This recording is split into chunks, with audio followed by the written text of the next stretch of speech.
Mike Birbiglia is a king of comedy. He's interviewed tons of celebrities on his podcast, Working It Out, from Seth Meyers and Jim Gaffigan to Ben Stiller and Adam Scott. This March, he's performing his new show called The Good Life at the iconic Beacon Theater right here in NYC. And he's so popular, they just added a sixth show. A sixth show. Hi, Mike. How are you? Okay, well, Mike, I know that you guys are pals. Y'all did a show together? Ego and I met like a month ago. We did improv together. We did improv. Yeah, we have mutual friends.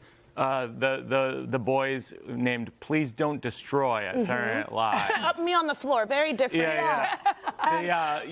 Martin and John and Ben, Yeah. and we do an improv show every month. They came on the podcast like a year ago. Yes. We were like, let's do a thing. Yeah. And then we were like, let's do improv. And so we have special guests, and Ego was Ego's a last talent, month. too, right? Oh, my God, it was unbelievable. Enough You were about me. fantastic. We're here to talk about you, Mike. Tell us about your new show, The Good Life. I hear your daughter is the center of it. Yes. The Good Life, The Good Life. So I've done, people in New York who've come to these shows know that these shows are kind of a blend of comedy and storytelling and kind of have some pathos to them. And this one's about my relationship with my daughter, and she's 9, and sort of the questions that she'll ask, and then thinking about what I've learned from my father. Wow. Who is 84. Amazing. And sort of the relationship between those things. So for example, I was walking around for school the other day, and there's like smoke shops in Brooklyn, like everywhere, and they all have. They're Not in Dumbo, obviously. Oh, really? More in Dumbo, maybe. Well, they all have cutesy names like Blazy Susan or whatever.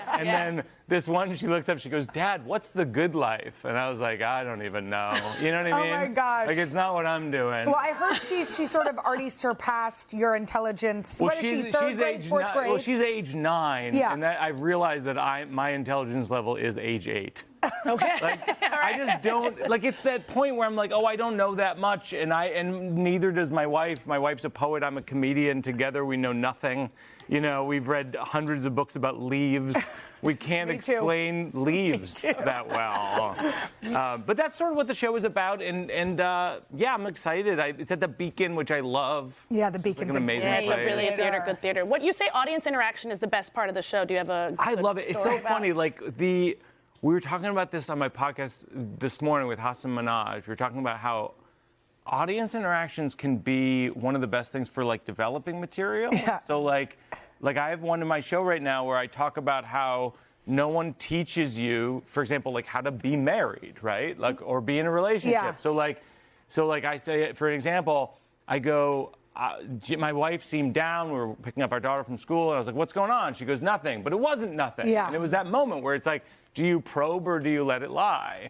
And then I say to the audience, I go, "Does anyone know?" And did anybody I've been know? married 16 years. Does anyone know? And then I usually ask who's been married the longest. Okay. And so, and generally their answers are emphatic. Yeah. It'll be like, You probe. "We've been married 50 Yeah. years," probe, and then the wife will be like, "Let it lie," and you're like, "That's why it works." So did you learn anything from that conversation? Are you a better husband? Is that what you're saying? I'm trying. I think we're all trying in our relationships. But what do you do? Do you probe or do you let it lie? It depends on the mood. Okay. My husband had flu A, and so I just let it lie.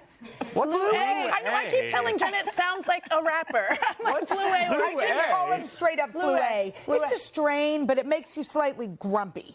Because you don't feel good. And the man flu is a totally different thing. Well, anytime a man gets sick, it's a very different experience.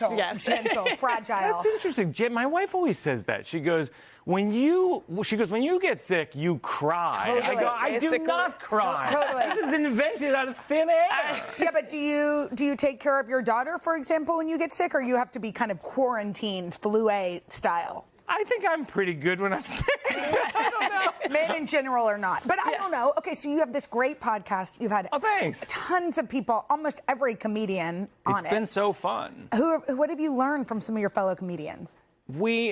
I feel like the biggest thing, the show's called Working It Out, and it started in the pandemic because we couldn't perform in front of audiences. Yeah.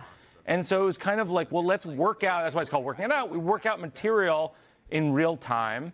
And I feel like, in general, the through line of all people who come on is just that you have to start from nothing and just go and go and go and go, And, you know, I had Elizabeth Gilbert on recently, who's one of the great authors. She wrote Eat, Pray, Love. And she, like, writes in her journal, like, every day. And it's literally, called The Artist Way. Yeah, and pages. Exactly. I said to her, I go, did you write today? And she goes, yeah. I go, what did you write? And she pulled out her notebook and like read me like a passage. I was like, that's pretty good. She's like, I wrote it on the Uber ride here. How crazy is that? Don't ask us to pull out our journal. I would not be reading mine. We're not pulling out our journal. Yeah. Mike, you're the best. Thank you so much for being here.